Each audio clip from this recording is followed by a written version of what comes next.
This presentation is, it's called the Archetypal Temple, and it's about what I've thought to be the sort of one of the central messages of Freemasonry. What I mean by that is, you know how in Edgar Allan Poe he had a story called The Purloined Letter, and in the Purloined Letter, some heiress or somebody was, I forget the particulars, but she was in trouble and there was some information, she was being blackmailed, and there was this document, and they had to hide the document from the authorities who were coming around looking for this. And so they would come in while the person was out of his rooms, as they would say, and they would look all through the floorboards and behind pictures and everywhere. They would look to see if it was like a scroll put inside of some leg of a table. I mean, they really got into the minutia looking for this this purloined letter. Meanwhile, it was just suspended from a little ribbon in front of the mantle, I think. It was like this, in the center of the room, the most obvious place where you would put something. And it eluded everybody's attempts to find this thing because it was so obvious. You know, I hope that makes sense. But so this archetypal temple idea, I think, is almost the purloined letter of Freemasonry. It's something that's should be totally obvious, I think, you know, but it's something we so rarely talk about. And maybe this is a good time to say, like we were talking about earlier in the Research Lodge presentation this morning, that they're just definitions, you know. So the definition of Freemasonry, you may or may not agree, but I tend to go with something like the art of metaphysical temple building. The art of metaphysical temple building. So that to me seems like the one essential thing that you can't take away and still have something called Freemasonry. You can take away the fraternalism, you could take away the philanthropy, you could take away esoteric studies like astrology and alchemy and magic. You could take all those things away, and that's not going to affect the identity of Freemasonry. But you can't take away the metaphysical temple building. As Freemasons, we all necessarily must participate in the building of a metaphysical temple or a physical temple, but we are temple builders on various planes from density to rarity. You know, so it's just the one thing that is essential to the craft. And I just wanted to kind of put that out there up front, how important that is. And I wanted to make it very clear. If you have some other idea about that, I'd love to hear it. If there's something like, I'd really like to talk more about that and listen to what Freemasons have to say about, sure, there's a lot of things that the craft can be, accidentally. It can be a lot of things to, you know, history or whatever.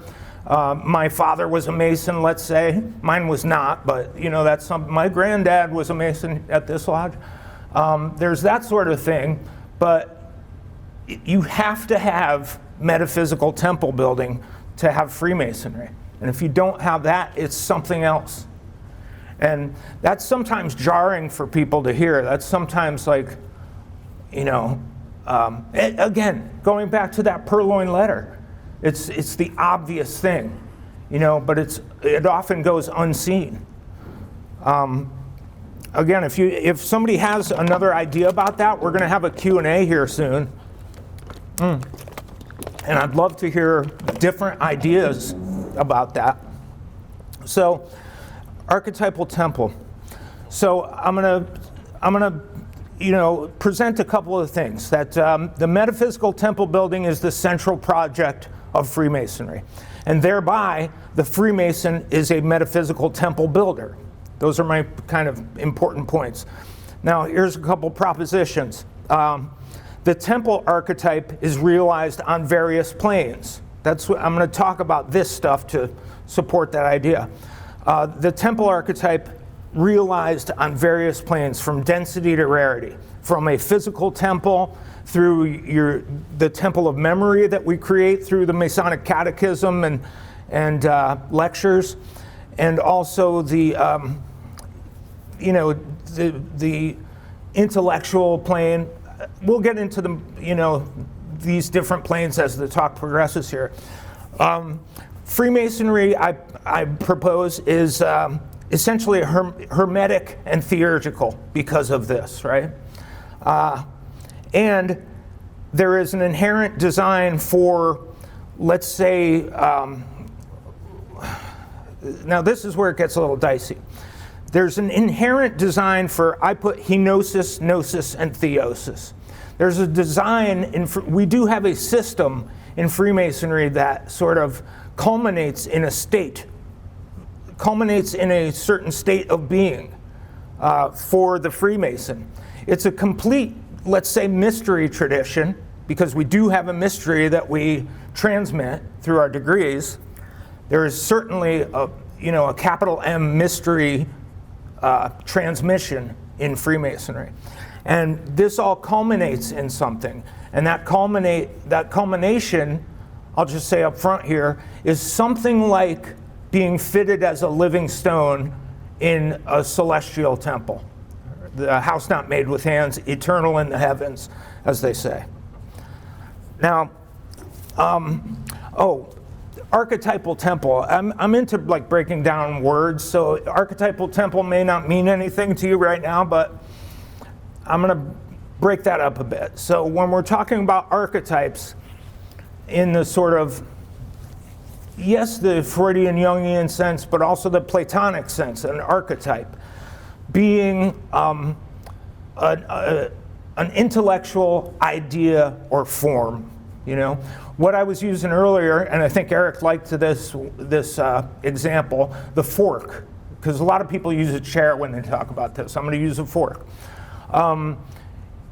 In the noetic realm of ideas, the intellectual realm it's an abstract plane, you have the idea of a fork, What must a fork be essentially? So essentially, a fork must have a handle, it must have a certain number of tines, and it must be able to sort of transport food into your mouth or onto another plate or something. These are things that it's non-negotiable. These are the essential qualities of a fork. It must have that to be a fork. But then there are the accidental properties, the particulars, which is a fork could be stainless steel with a wooden handle. It could have 2 tines, 3 tines, 4 tines. It could be a white plastic fork. It could be a tiny wooden fork. It could be a massive, barbecue fork. As long as it partakes of forkness, it can be a fork. So that's what I mean by archetype. So we have the abstract sort of notion of a fork, and then down here we have particular forks, just individual forks. Now, which direction that goes, Platonically down or Aristotelian-y, I can't make a word out of that, in the Aristotelian sense, going up, that particulars become generals. So whichever way you look at that, it's the same. And then temple, just again defining these words, temple meaning a sacred space, a cosmological model. The temple can be a year, it can be time, space, it sort of marries those two ideas as well. The axis mundi could be a tree, the center of this model. Could be a tree, could be a mountain, it's often a mountain. So this is what I mean by archetypal temple, the archetype of a temple. And the various gradations or stratifications of this archetype. I hope that makes sense. Going from the most rare ideas to the most concrete and tangible temples that you can go into, like in Egypt or here. So I already talked about the fork analogy. Oh, and I was saying another thing I bring up sometimes is the temple building is something that human beings inherently have. It's almost like a vestige that is always with us. It's almost like an instinct to create temples, because you see it everywhere and nobody has to talk about it. Nobody in Egypt necessarily had any communication with those in Peru, but nonetheless the temple archetype was realized physically all over the world. Just like beavers, they don't have to tell each other to build a dam. Beavers in America don't have to communicate the process of dam building to beavers in Europe. It's something that they instinctually do, right? And I'm positing that temple building is like that for us, like beavers build dams. It's just something that's in their DNA. So let's go back to sort of early iterations of the temple, or popular iterations. The temple, the house of God, like Solomon's temple, which is very important in Masonic ritual. And that's sort of on the maybe mythological and historical plane, or both, Like, to me, it doesn't matter if there was never a real Solomon's temple. I don't care, If somebody said to me tomorrow Plato was not a real person, or he was many people, like we found out about Homer. Homer was a bunch of people. There were Homeric bards. If we found that out about Plato or Christ or anybody, maybe not Christ, I don't know. I don't want to get into that. But it wouldn't be a big deal. It wouldn't upset the transmission, because it's more about the value of that in itself. So a sacralized space, and I say it's in Ionic time, A-I-O-N, Ionic time, meaning cyclical, eternal recurrence. You've heard of that idea. The Stoics were big on that. Posidonius, I think, particularly with his sort of cosmic sympathies and things like that. So this Ionic time is almost like precessional time. It's cyclical and it's deeply meaningful on a mythological plane, as opposed to, let's say, chronic time. Chronic time would be bracketed. It would be like this. There's an eschatology and there's like a genesis as well. So it's bracketed from beginning to end, and it has a beginning and an end. Like Chronos, Chronos, Saturn, let's say.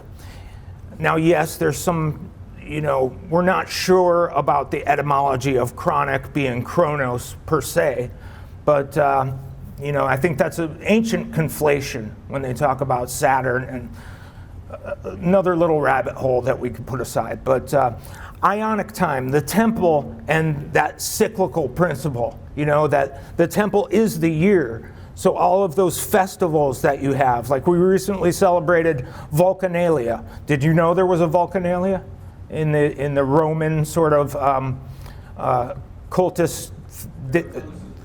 Say again? Yeah, I'm sure. So yeah, this cultus deorum and the festival calendar, right? And these are pretty tropical ideas. Tropical meaning about the solstices and the equinoxes and this quadrate cosmological model. Now, temples get really interesting in the Greco-Roman sort of iteration, where they're used. A lot of the times you find ideas that are fractal, meaning one little part of it contains the whole rest of the idea. Just like arguably a natal chart. The natal chart is just a snapshot of the cosmos at the moment of the native's birth, the subject of the natal chart. But in that fractal idea, you can spin that out through, using various Time Lord techniques, and you can see the entire life of the native from beginning to end, because you're starting with this fractal, but the fractal contains the whole. And these ideas are built into the temple by using modules, what they called modules. And these are, you would take a pillar and right around the base of it, there's measure around the base, and whatever that number is repeated all through the temple. There are little fractal ideas that are repeated through the temple, so there's an inherent consistency, and it's harmonized. The temple is, it knows itself sort of through these dimensions. Now, in Greco-Roman temples, of course, you'd see each temple was dedicated to a certain deity. And there would usually be a statue or a genius, a temple genius, which is the figure to whom that temple is dedicated. And these statues, through a process called telestiki, would be animated. Look at the word animated, anima, the soul, animus, anima. They would be ensouled, these statues. So they would use another specialized term, synthemata or synthemata, which are signatures and tokens, essentially, that would unite this, let's say, celestial idea of that deity down through the various planes, and you get down to animal, mineral, and vegetable. Let's take the sun, for example. The temple of Helios. If you were to animate the statue in there, you would use solar synthemata to do that. So you would use things like gold in the mineral kingdom. You would use maybe St. John's wort or rosemary in the vegetable kingdom. You would use a rooster or a lion in the animal kingdom. You would use the actual sun that we look at as part of this chain. And we'll get more into this chain of being later. So yeah, the mundane or physical plane, this is my temple, in fact, in Phoenix, Arizona, built in 1926, I believe. And we keep that ionically alive, mythologically alive, because we repeat certain ceremonies in there, and different people throughout the 100-year history of this temple, we've definitely overturned each of the people. Nobody's been alive through that entire time. So people have, somebody dies, somebody comes in. Somebody dies, somebody comes in. Somebody leaves, somebody enters. But what remains is that cyclical reenactment of the first time, the Zep Tepi, the Egyptians called it, the first time, participating in a myth. So we have that on the physical plane, and every Masonic lodge does. It's kind of, we reenact a certain tragedy, let's say. So the mnemonic temple, I think, is very important. So a lot of people in Freemasonry, and I can't believe I've heard this so many times, it's kind of ridiculous. Like, do we have to do all the memory stuff? We're talking to Grand Lodge about making the memory stuff easier, because some of these cats don't want to do that, That takes too much time, and he's just not good at memorizing stuff, so we kind of let him pass. You've all heard that before if you're a Freemason, right? Let's make it easy on Joey, because he's like, he's not good at remembering stuff. And so that's, I like to say that memory is the single most important labor we have as metaphysical temple builders. Yeah. So memory is the single most important project that we can work on as Freemasons. And hopefully by the end of this talk, you'll agree that it is so important that we do as much memory work as we can. And there luckily have been, a couple thousand years since, who was it? Selenius. Yes, exactly. So, And then all the way through, Bruno and other people have worked, and you can get, what's a good book on the history of it if you want to know that, is The Art of Memory by Francis Yates. That's a good place to just read about the mnemonic tradition, the ars memoria, the art of memory. The method of loci being a popular one. Images in places. I can't get into, all of that right now, but it's definitely something you should pursue, and definitely think about memory because it's, again, the most important plane upon which we labor as metaphysical temple builders. And I'm not saying this like it's something new agey or hippie or fruity or anything like that. I'm not saying that at all. This is our real labor. There's nothing new agey about it. It's ancient, and it's definitely the plane upon which we should spend a lot of time and effort. So the egregorical temple, imagine every Freemason in a lodge has their mnemonic temple together. They've gone through the catechisms and the lectures, and they've done a lot of memory work. They are then able to participate in the egregorical temple, which is kind of the next level, because we have our individual mnemonic temples that we've made, but then together we have an egregorical temple. I like to explain it as like this picture. You see, there are these various beams of light coming from all different directions, but they're converging at certain points, and their vertices are forming this temple, this celestial temple, right? This egregorical temple. So it's a lot like maybe a holograph or a hologram, where beams of light sort of meet each other at their vertices or whatever, and they form the pattern of the temple. That's another iteration or another dimension of the temple. And all Masons participate in that, and that's something you don't even really have to actively do. Every temple, every lodge itself has an egregore, and every lodge arguably has a genius, just like the temples of yore. So we access this through imagination, visualization, things like that. That's a good way to kind of get into that egregorical plane. So another sort of level of temple building is the moral edifice. The moral edifice, moral or ethical building, basically. We talk about this a lot, character building. In Freemasonry, a pretty common descriptor that we tell, hey, what are you guys doing?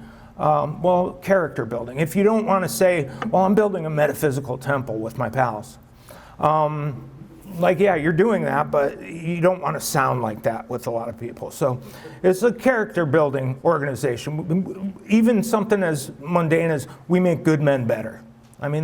We do that, That's one way of saying it, and it works with a lot of people where they'll get off your back. We're a character building thing. So, and toward that project of character building, we use the working tools.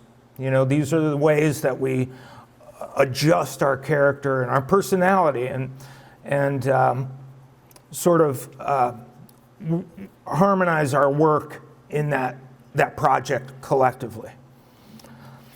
There's the intellectual temple that we encounter in the second degree. So without spilling the beans on anything, we have a program that is suggested that we sort of follow. And it has something to do with the 7 liberal arts. My second book over there called Approaching the Middle Chamber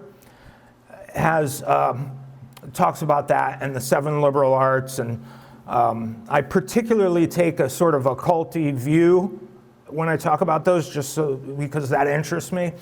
And let me digress right here and say that you don't have to be into alchemy or magic or astrology to be a Freemason. You don't have to be into Kabbalah or any of that stuff. It's not necessary. Freemasonry already has a holistic system of its own. You know, it doesn't need to be supplemented with these other hermetic arts, let's say.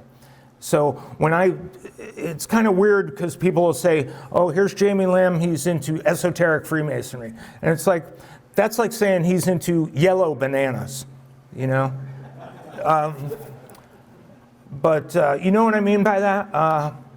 It's like you don't even need to say that because the craft is esoteric for the initiated, let's say. So yeah, we have a great program for learning and developing our intellect based largely on medieval scholasticism, I think. You know, I think it's safe to say that, which is really great, you know.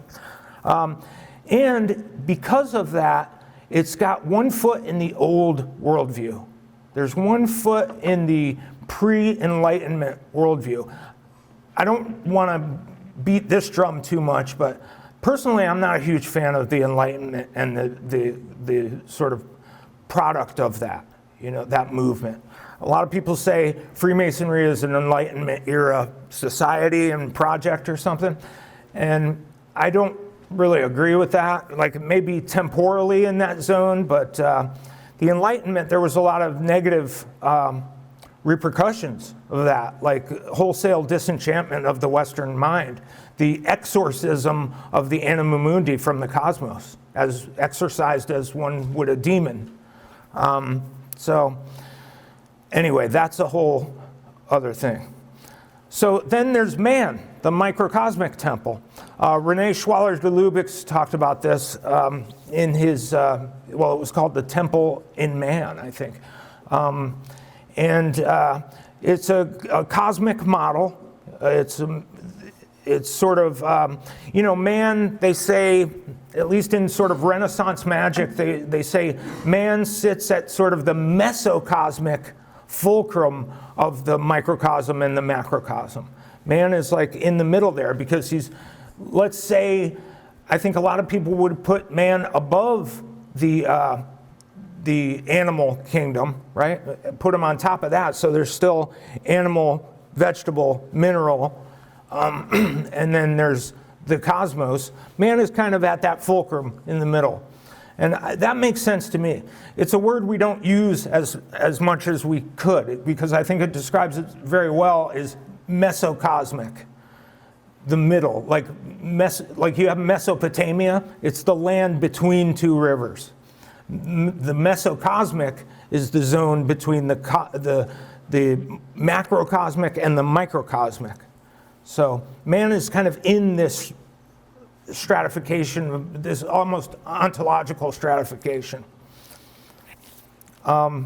So, like I alluded to before, the house not made with hands, when we first started talking tonight, this house not made with hands exists in the noetic realm, the intellectual plane of ideas and forms, capital I, capital F. It's super celestial. Just like if you're into Agrippa, and I know that Eric is, right? So Agrippa's 3 books are cosmic, meaning the first book is nature and the elements. So that's down here in the sublunary sphere, the sphere below the moon. The second book is sort of celestial, planetary, stellar, things like that. And then the third book is intellectual or mathematical and abstract.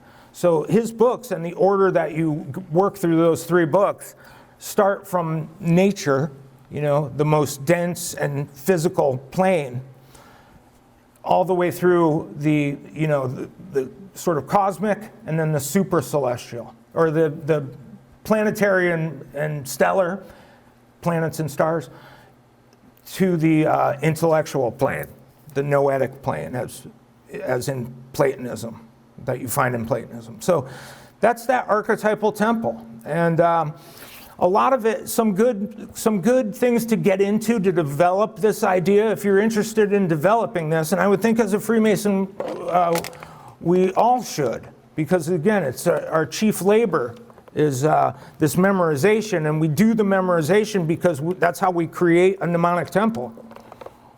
And in our degrees and our working tools, we work on the intellectual, the moral, the ethical, etc.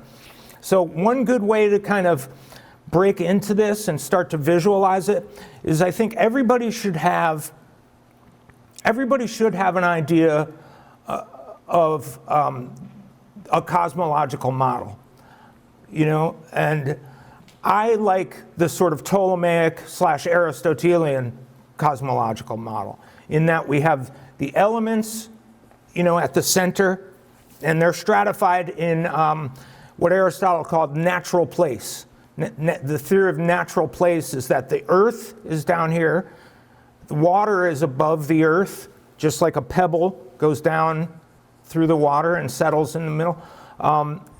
Air passes up through water in bubbles, right? So air is the next strata, and then fire is lighter than air. So that's Aristotelian natural place. This is the beginning of the you know, this model, this particular cosmological model.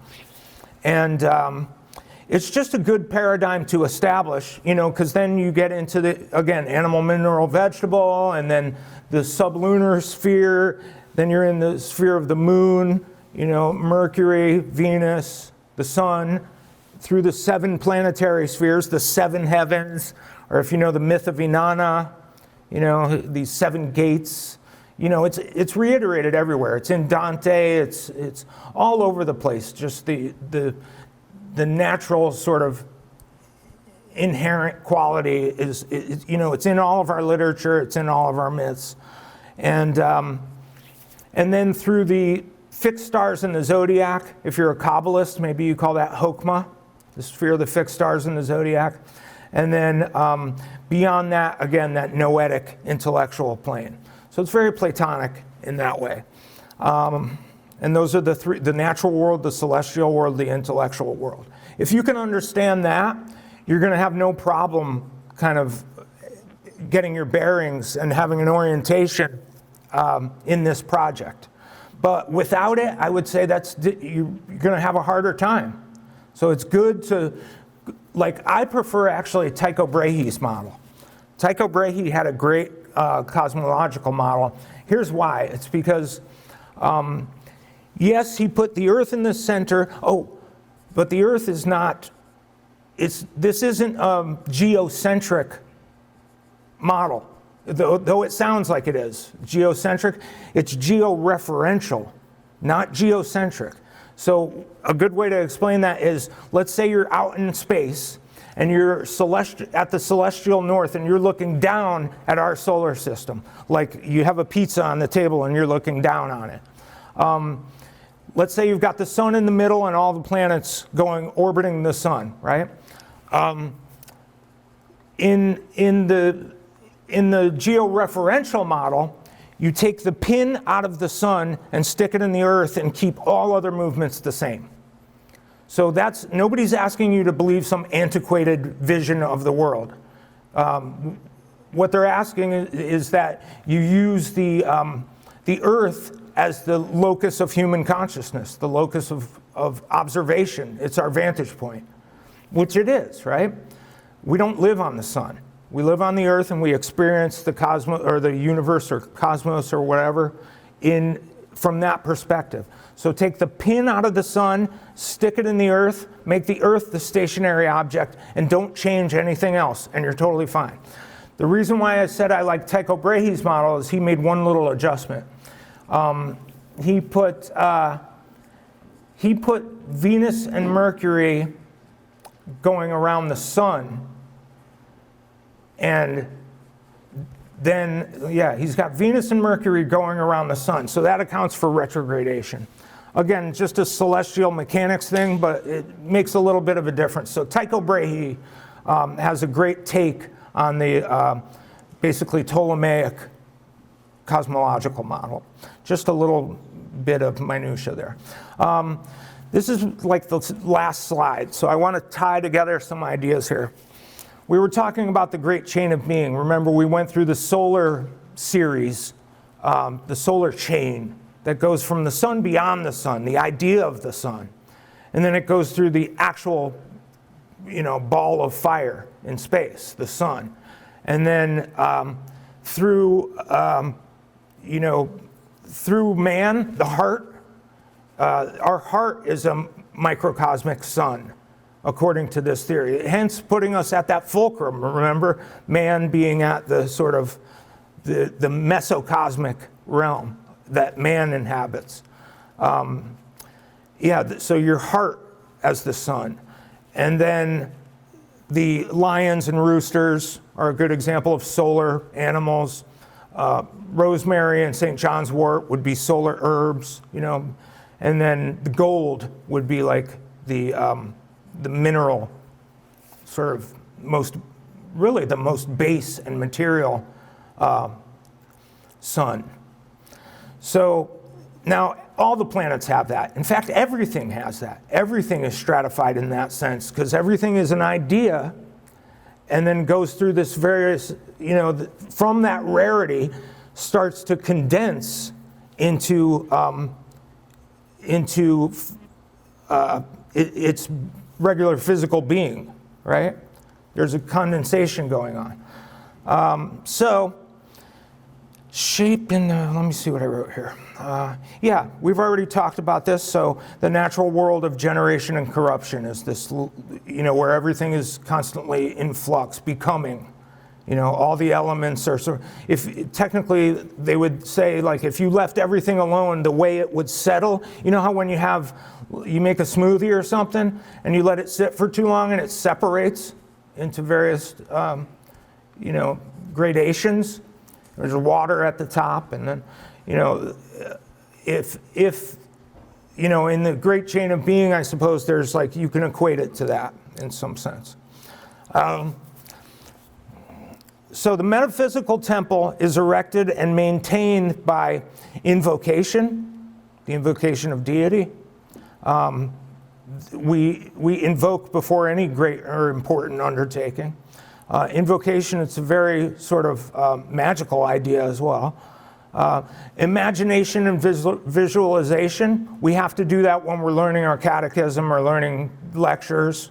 You remember that they say, I was in the northeast corner, or I was conducted to the west where I did this and that. There's always this directionality we talk about in our rituals. It's always orientation and directionality, hence the building of the temple mnemonically.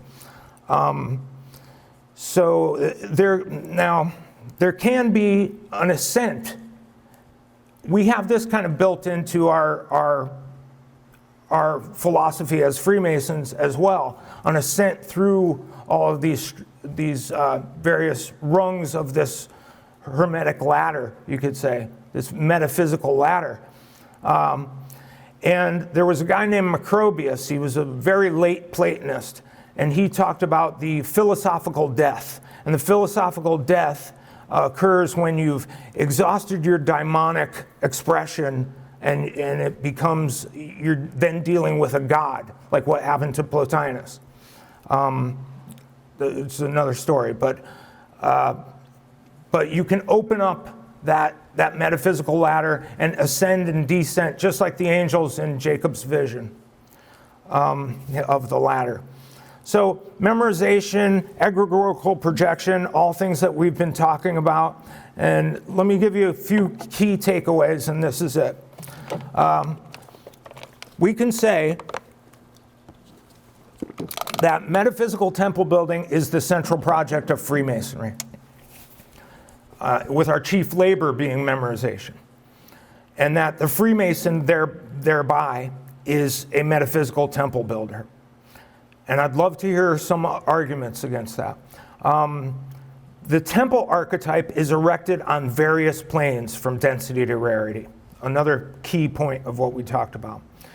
Because of this, Freemasonry is essentially hermetic with a theurgical operation, or a theurgical sort of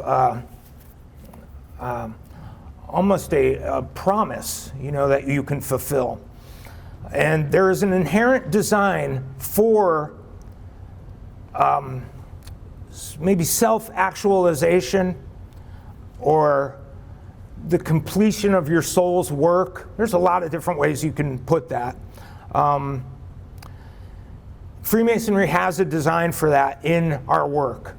and you don't need to look elsewhere because it's all in the work of free. You got the whole thing. Now, these other things can help you with that project. If you learn astrology, for example, that's going to help you big time in working out this problem. I think astrology is super important, but you don't need it for Freemasonry. It'll help you, but you don't need it. Kabbalah, it'll help you, but you don't need it. Alchemy, same thing.